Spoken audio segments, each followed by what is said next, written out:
Hello, welcome to English 101. I'll be your instructor, Dr. Sam Lackey, and this is the Week 1 lecture. So I'd like to do a few different things in this lecture. I want to just sort of introduce the class in a general way. We'll briefly discuss the syllabus. We can talk a little bit about Canvas and our weekly modules inside Canvas. But a lot of that stuff is pretty self-explanatory. You guys have other classes. You're probably already familiar with a lot of that material. So we'll go through it quickly, and then we'll talk about our actual Week 1 material in the class. And I have a few announcements to make, just a couple of things to kind of get us oriented, and then I'll talk about our first week assignments near the end of lecture. So just a few quick things. Again, I don't want to spend too much time on stuff that you guys can kind of look at yourselves, but check out our Week 1 module in Canvas whenever you get a chance. I've posted a lot of stuff there, and we're going to be using our weekly modules throughout the semester. Obviously, this is an online class, so everything is online. These videos are going to be available each week in our modules. Any other pertinent documents, information, assignment deadlines, all of that stuff is going to be provided in the modules, along with our weekly reading assignments. Another thing you can find and should look at here at the beginning of the semester is the course syllabus. You can print it out like I have here, or you can just download it, read it on your computers, read it on your devices. It really doesn't matter, but you need to keep the syllabus handy. I would recommend at least, downloading it, saving it, keeping it handy throughout the semester, because there will be some occasions where you'll need to look at it, okay? So you can find all the basic info, my contact information, basic stuff about the class, the course description that you can find in the college catalog, learning outcomes, just, basic info. More importantly, you'll see some information about our assignments. So I list all of our assignments. I give you point values for each one. You can see our grading scale. You can read, various course policies. That's not the most exciting stuff to look at, but it might be useful. And most critically, I think, in the entire syllabus, the most important part of it is really the detailed weekly schedule. So you'll see that sort of near the end of the document, starting around the second half of it, and it takes us all the way to the end of the document. If you look through that, you'll notice that I'm telling you what we are doing on a weekly basis. So that's useful to look at now, but it's also useful if you ever miss class, or if you want to work ahead, if you're trying to catch up, or if you want to maybe work ahead, get ahead of things a little bit. You can always take a look at the schedule and see what we're doing. All of the reading assignments are there. All of the written assignments, all of those due dates are included in the weekly schedule. And I'm also telling you what we are covering in class each week. So obviously we don't have class meetings, but I'm telling you what's going to be covered in each week's module. And I'll also have these weekly lectures where I cover the material for that week. So you're going to have the lectures to watch, and you're also going to have written notes for each week posted in the weekly overviews. So when you go into Canvas and you click on this class, you should be able to see the Week 1 overview.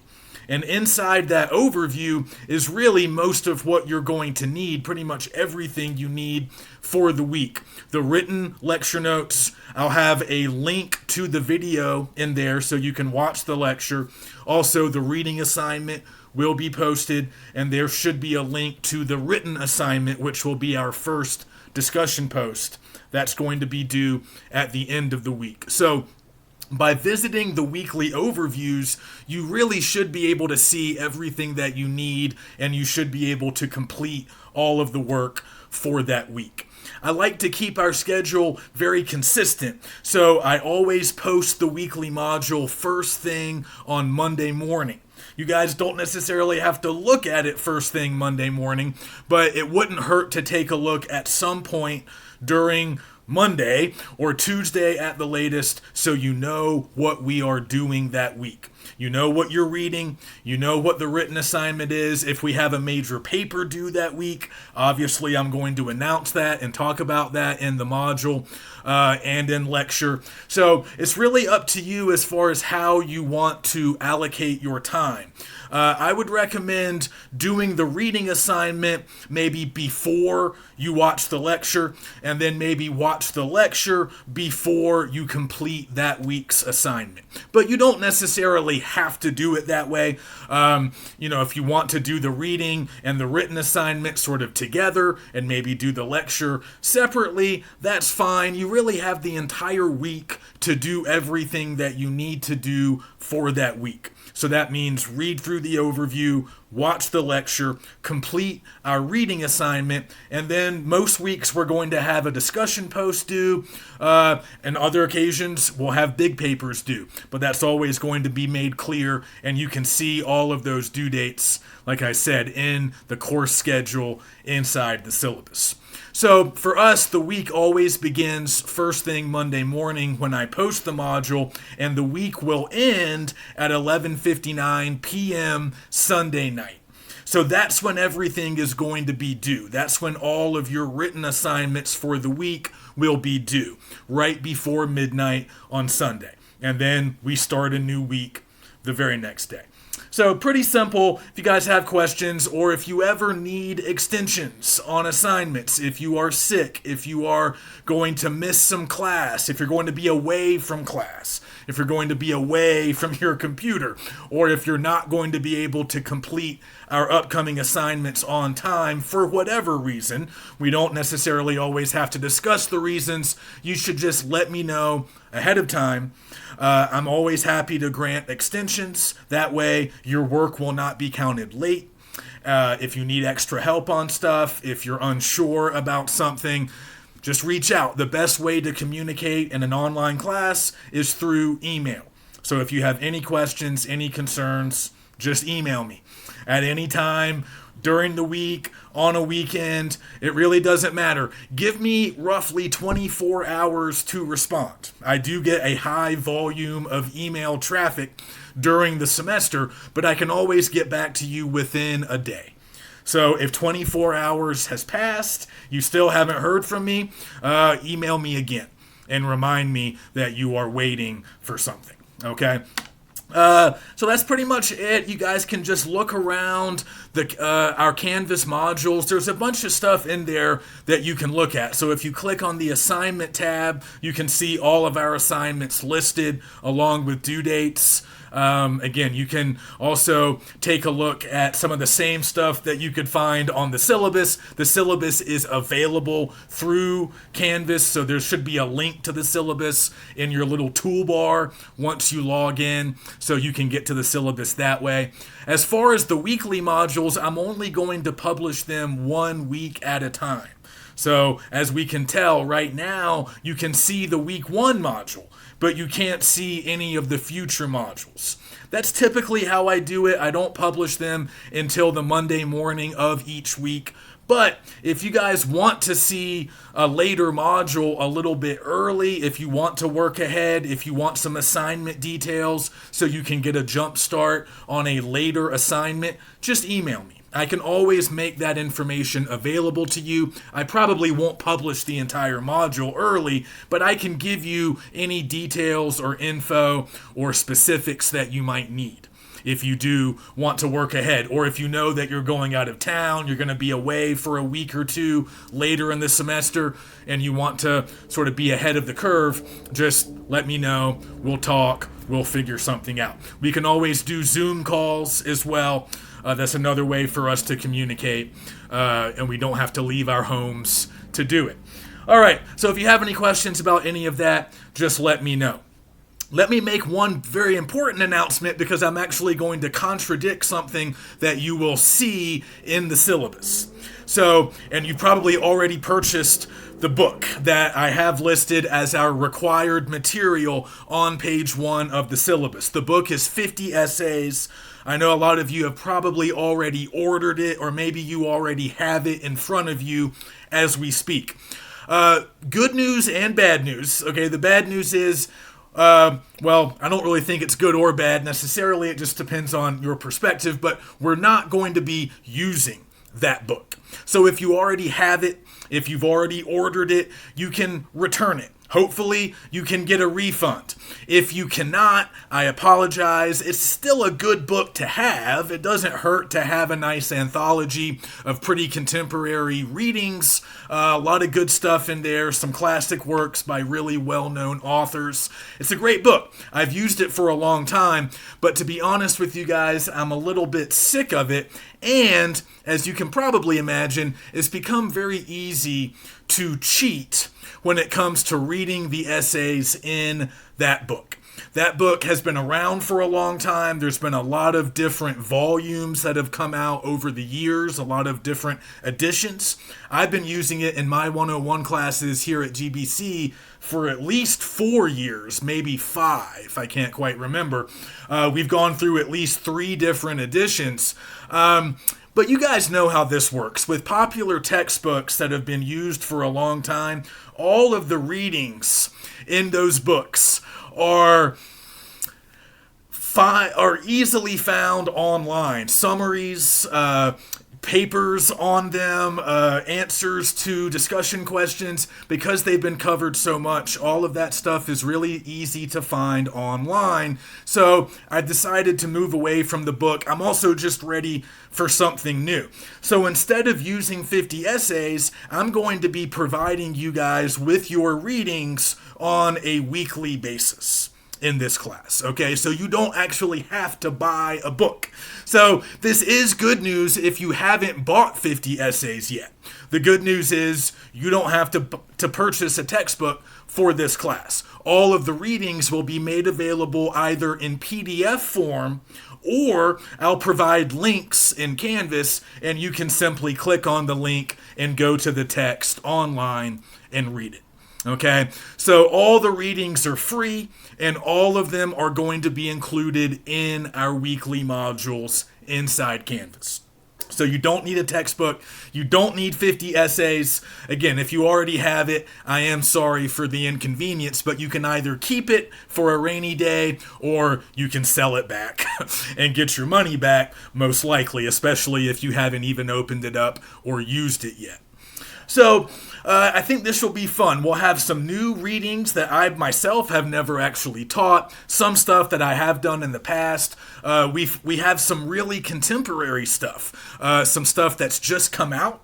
It's not impossible to find summaries or existing papers about these selections that I'm going to give you, but I do think it will be a little bit more difficult. This will hopefully motivate us to do original work and to not rely on sort of paper mills or summary websites, or of course ChatGPT.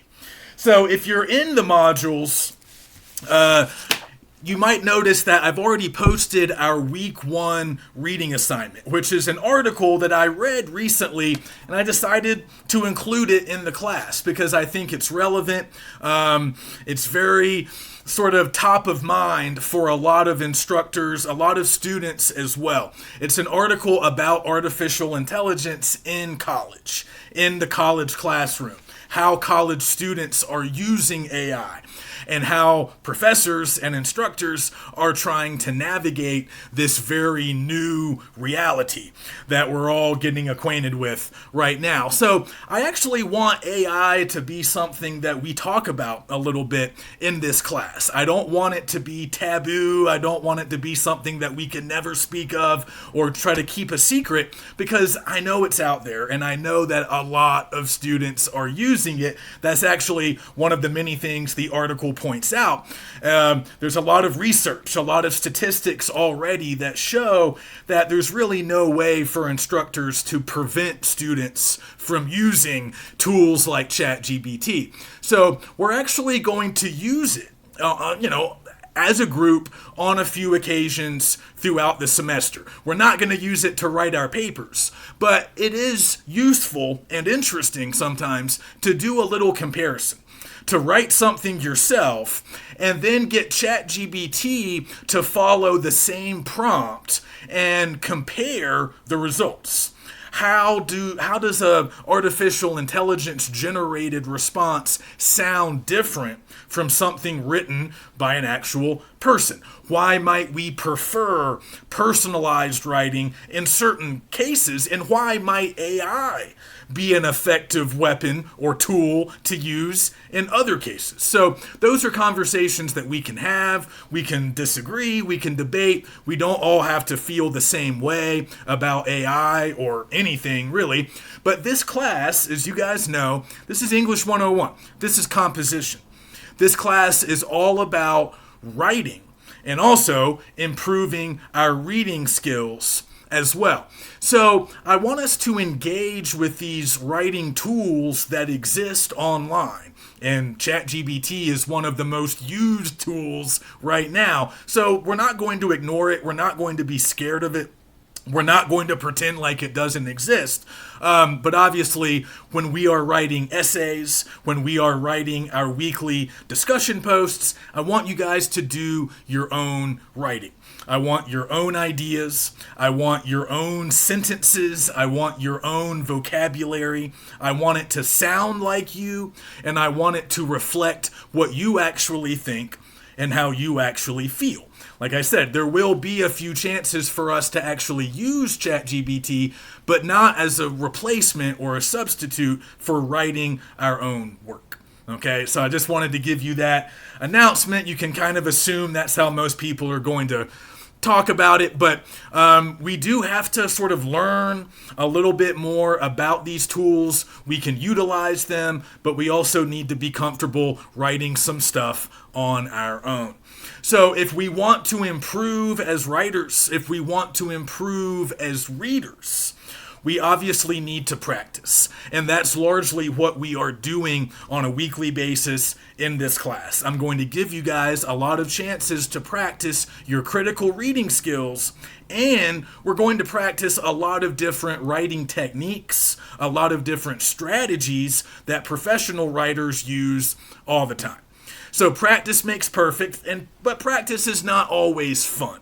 Any of you who have played sports, or if you play a musical instrument, or if you do dance, or really anything that requires a lot of practice, a lot of repetition in order to get good at it, you already know what the process is like. We might not always enjoy practice, but we have to do it if we want to become proficient, if we want to become successful at whatever skill we are trying to master. If we want to attain mastery, practice is essential. So that's why we're going to have weekly reading assignments. I'm going to have something for you to read almost every week. The exception will be the weeks that we are writing our major essays. On those weeks, we probably won't have to read anything because we will be focusing exclusively on the writing process. But most other weeks, we're going to have something to read. It might be an article like this one that I found in a magazine or like an online publication. It might be a short story. It might be a work of creative nonfiction. In some instances, we might look at a little bit of poetry, but a lot of what we're reading is nonfiction.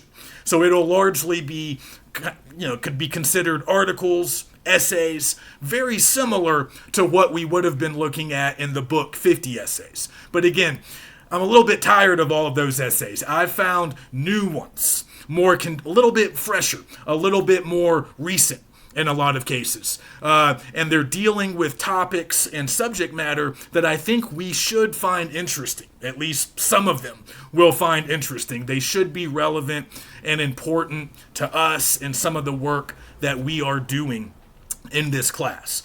So we're going to be reading pretty much every week. And also, we have weekly discussion posts. So that's going to be your chance to respond to what you read. So in addition to our weekly reading practice, we're also going to have weekly writing practice. Now, the discussion posts should be viewed as semi-formal. Okay, I want you guys to express yourselves. I want you to feel comfortable sharing your thoughts and ideas with your classmates and obviously with me. These discussion posts are all done through Canvas. but they are open threads, which means that your classmates will be able to read what you post, and in turn, you'll be able to read what they post. Okay, but obviously don't copy one another, don't cheat off of one another. Instead, I encourage you to talk to one another. And some weeks I'll actually demand and require that you guys respond to at least one of your classmates, because that's one of the values of having a discussion board. That's one of the benefits, is we can talk to each other. We can really simulate what it would be like to have an actual in-class discussion. We're never going to all be together in the same room, but we can do it virtually. We can still talk, share ideas. We can disagree and debate as long as it stays respectful. And every once in a while, I might chime in and respond a little bit myself.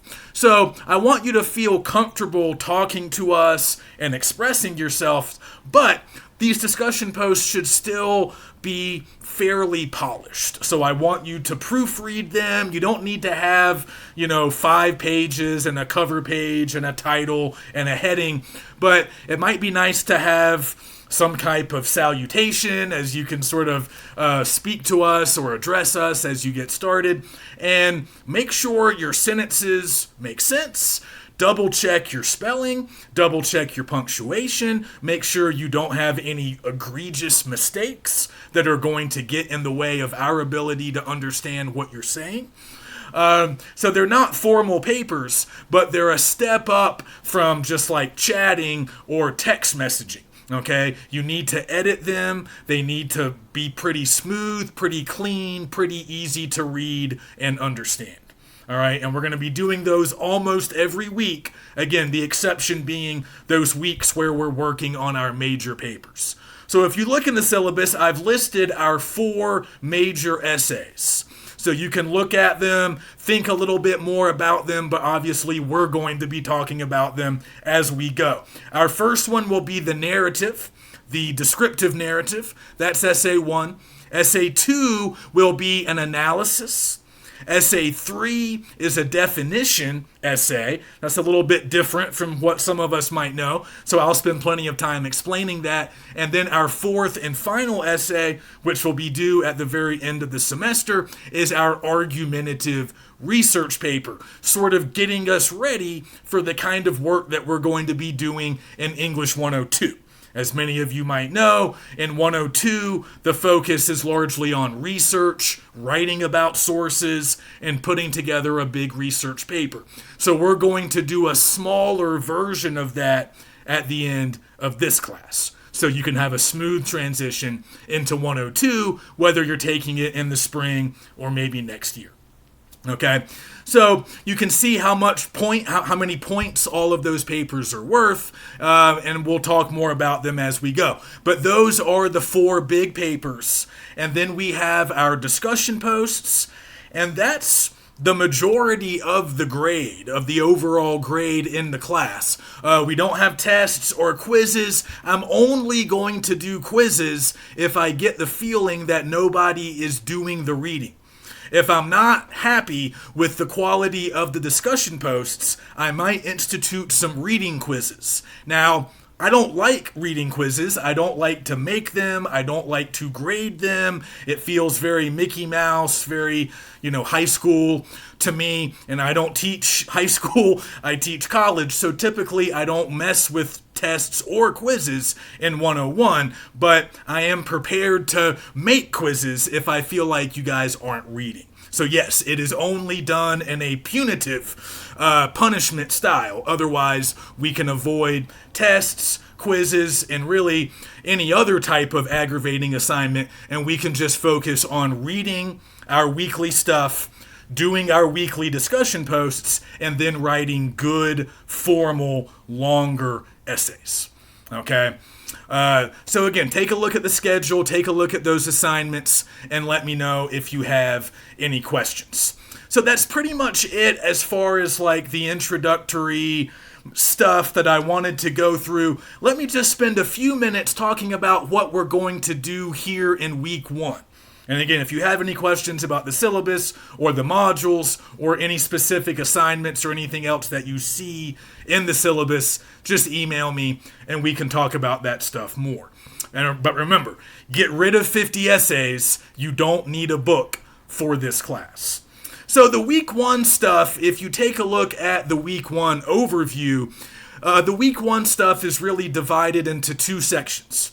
So we have some basic material on critical reading that I want to cover, and then we have some stuff on basic writing tasks. So we're not going to spend a ton of time on the writing tasks, but they can just be some fun, brief assignments that you guys complete here in week one to kind of get you up and running and get you ready for the semester. So let's just talk a little bit about the writing tasks first, and then we'll finish up by discussing critical reading and what we're going to do this week to kind of work on our critical reading skills.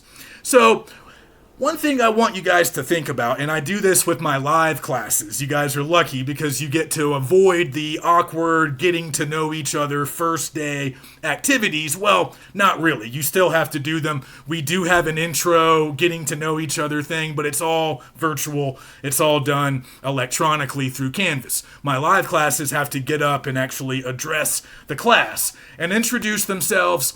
But another thing I make them do is reflect on the last time they read something, anything. Doesn't have to be for class. It can be anything. A text message, an email, something online, a street sign, an instruction manual. It doesn't matter. Just think about the last time you read something in its entirety. And then think about the last time you wrote something. And then I tell them to sort of reflect on those events. Why did you have to read that thing? And were you able to accomplish something based on reading it? And then the same questions for the writing. Why did you write that thing? And after they tell me that, I ask, did it help you accomplish something? Did it help you do something that you needed to do? And generally, people have no problem completing this little first day activity because we all read stuff all the time. Even students who claim, I don't like to read, I don't like to write, I don't like English, I don't like this class, I don't like anything about it. I don't mind. I hear that all the time. I've been teaching for about 15 years. I hear students say that all the time. I don't like to read. I don't like to write. I'm a math person. I'm a science person. Or maybe I just don't like school altogether. That's fine. Fine. Everybody is free to have their own preferences. But even if you don't think you're a good writer, or you don't like writing, or you think that you mostly avoid it when possible, you still can't escape it. We write all the time. And we read all the time. You guys especially, young people, are online in ways that my generation and older people can't really wrap their heads around. And I mean, I guess some older people are too. But now we can be online, we can be consuming content all day. And now a lot of that content might be in the form of video, but we're still reading, even if we're reading very short amounts of text. Maybe like captions or could be a text exchange, right? Everybody text messages. So maybe the last thing you read was simply a text from a friend. We all use email. We all have a lot of ways to communicate. And we're constantly just like bombarded with information. Whether you're online or if you're just driving down the road, you might be reading billboards, you might be reading bumper stickers on the car in front of you. There's no shortage of text in the world. And we are reading a lot of it, and we are also writing quite a bit. We are writing text messages. We are writing emails. We might be writing other things within social media, or there might be other ways that we're communicating with friends or colleagues or classmates. You often have to write for school. So that's fine too. If the last thing you can remember writing was a school assignment, that's fair game. I tell my live students they can think about something that was academic related or something that had nothing to do with school. The point is, whether we like it or not, we are reading and writing all the time. So we're actually pretty familiar with these activities, and luckily you guys are already literate. You've already gone through the sort of basics, so I don't have to start from ground zero. But I do want to spend a little bit of time talking about some basic types of writing that we all engage in.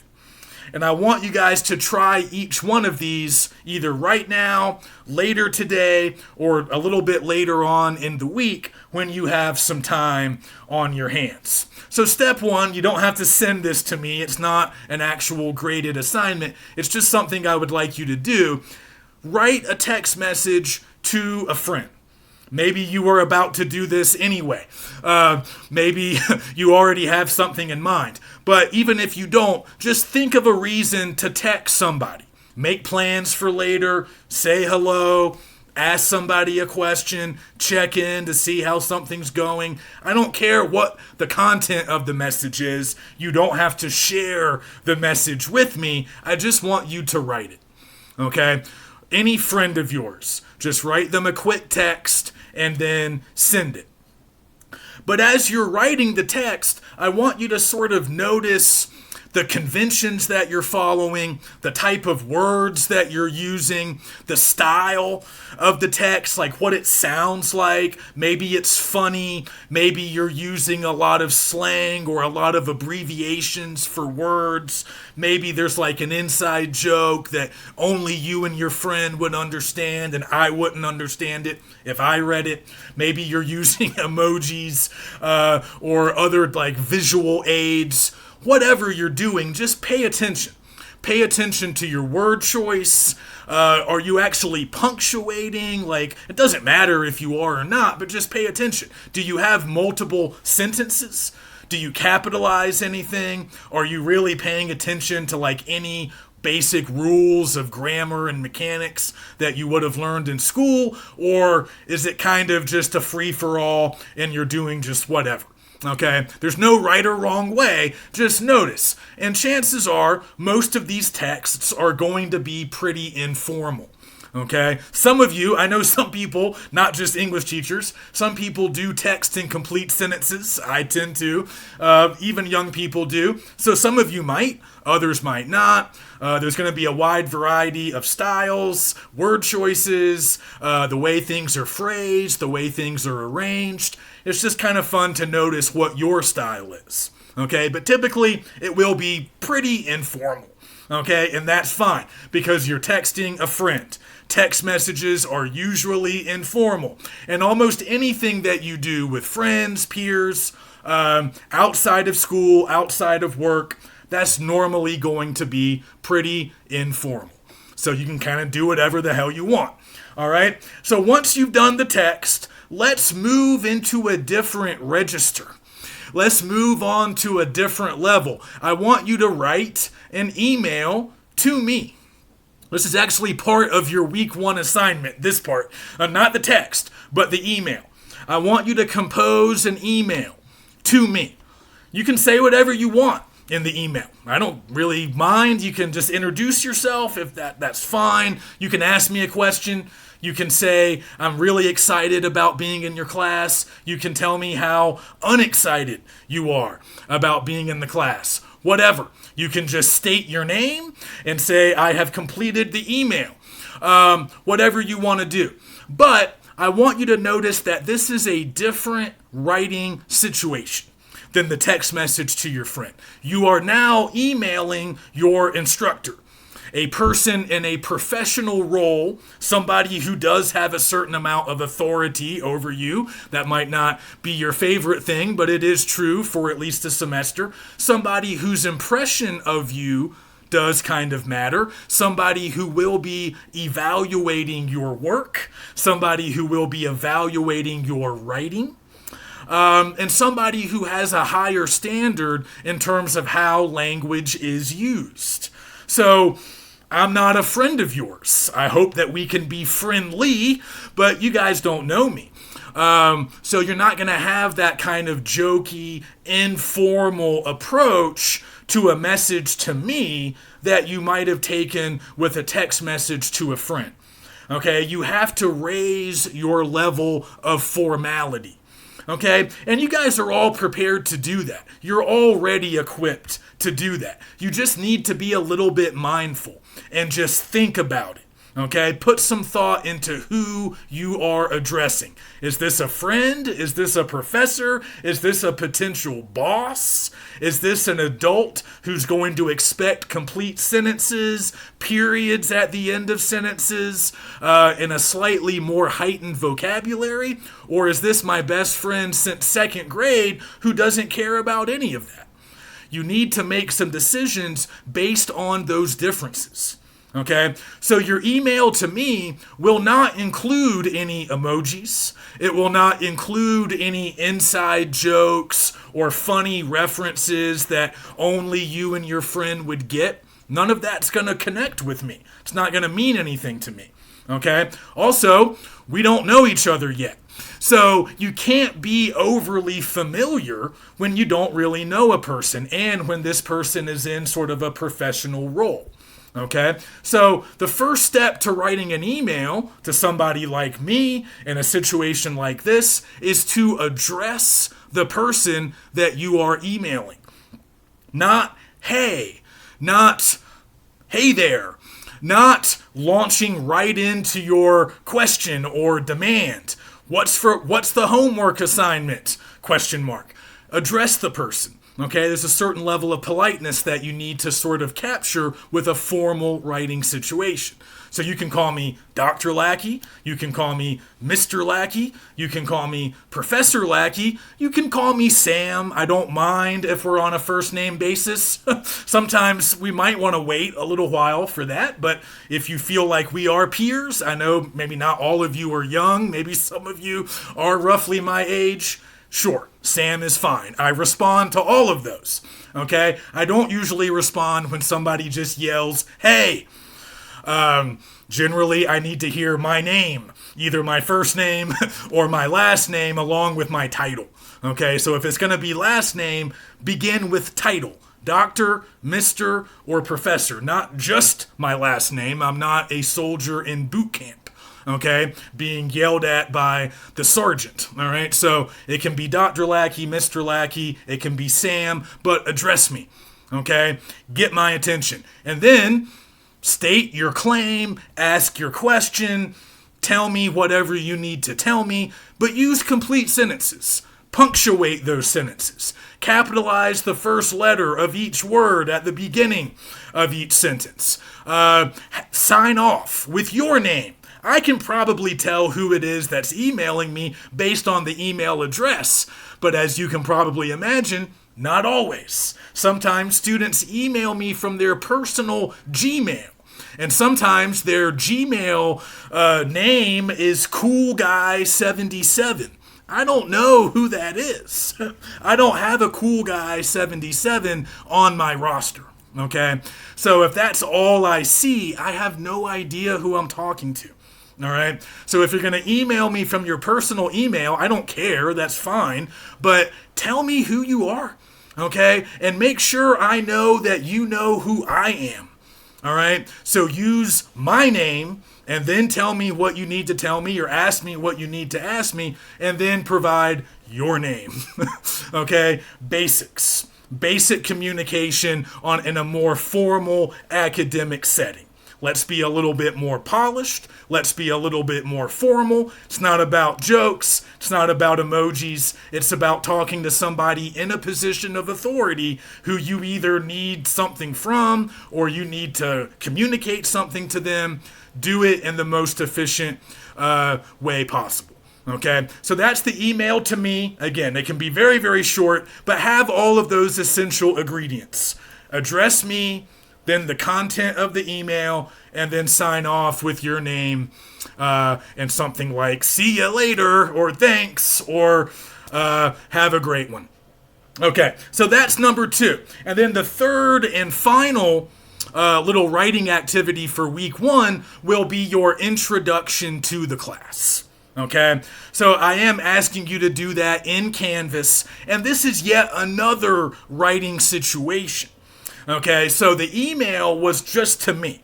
That's only to your professor. So yeah, it's going to be a little bit formal because that's the sort of writing that I demand in my professional role. But when you're talking to your classmates, you don't quite need the same level of formality. Because your classmates, for the most part, are your peers. They are people very much like you. They also are students in this English 101 class. So you guys are equals. You guys can, sort of operate like that. So this intro to the class is somewhere in between the text message to your friend and the email to me.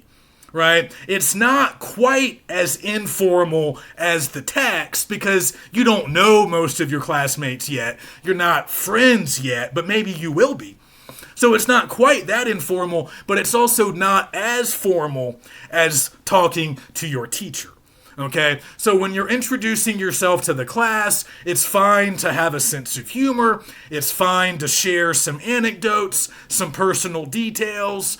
Be fun, be open, but also remember that these are, at least right now, strangers. These are not people that you know yet. You're hoping to know them soon, okay? So what does that mean?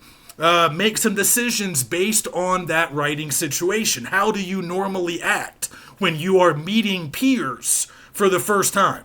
First day of school, first day of practice, first day in a new neighborhood. What would you do? How would you talk to peers who you had never met before?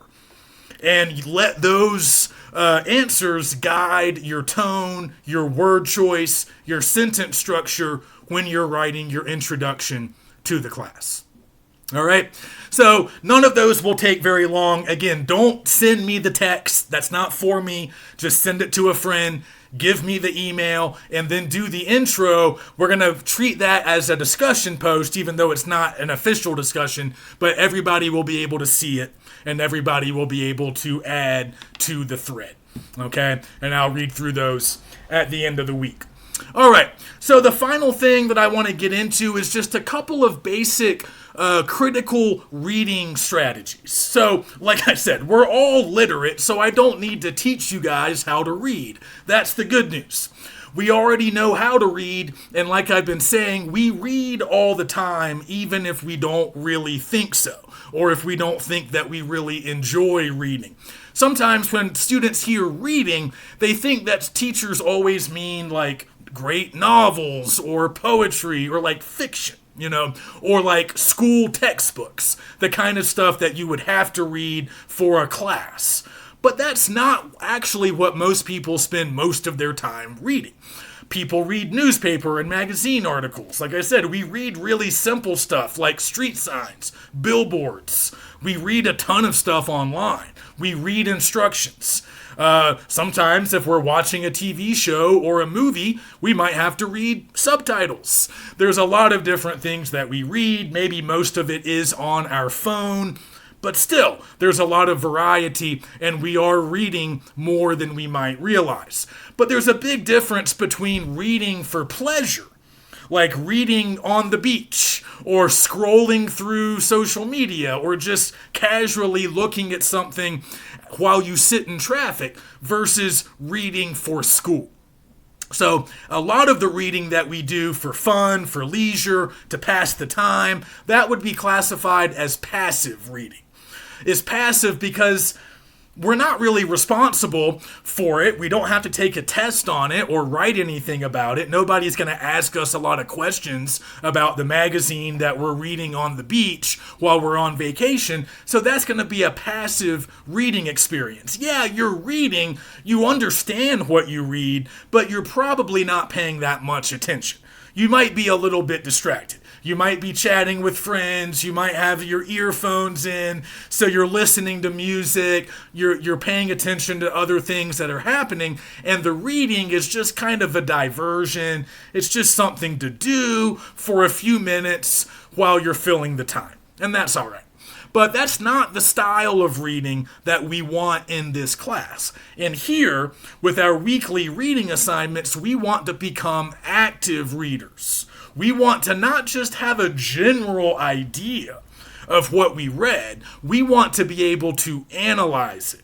We need to be able to summarize it. We need to be able to answer questions about it. We need to be ready to potentially respond to it, either in writing or talking out loud. So it's a different standard, right? That means that we need to do a few different things that we wouldn't do if we're just scrolling or kind of relaxing and killing some time.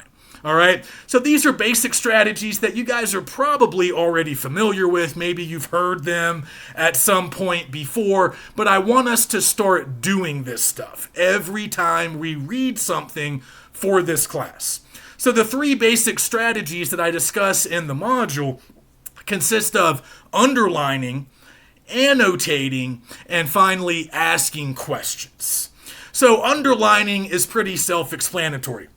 When you are reading an assignment for this class, whether it's a PDF of an article that I've made available, or if it's like a short story, if it's something a little bit different, we're going to have a few different types of texts to read. No matter what it is, you have to read it. You're responsible for it. That means you need to read with a pen or pencil in hand, like you see me here.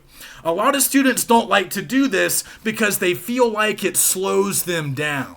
They feel like it takes too long if they're stopping to underline individual words or circle things or to actually write stuff down. They think that's going to make the reading process take too long, and they don't want to invest that extra time, but it really is worthwhile.